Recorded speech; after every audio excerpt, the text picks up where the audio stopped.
दादा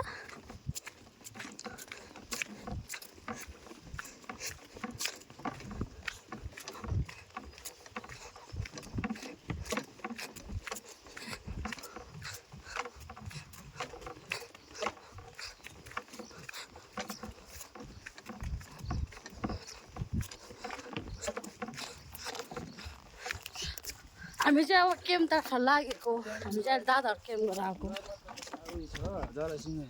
मल छरेर रोपिदिने के हो हेरौँ न त यस्तो भिड पाखा हिँड्नुपर्छ के गर्नु जिन्दगी यस्तै छ यहाँ देखो त मेरो साइकल अरे अघि हामी कता उयो गरेर नि यहाँ देखो न यताबाट जाने अब रोडै रोड हिँड न यहाँ हेर न मेरो साइकल आउँछ भनेको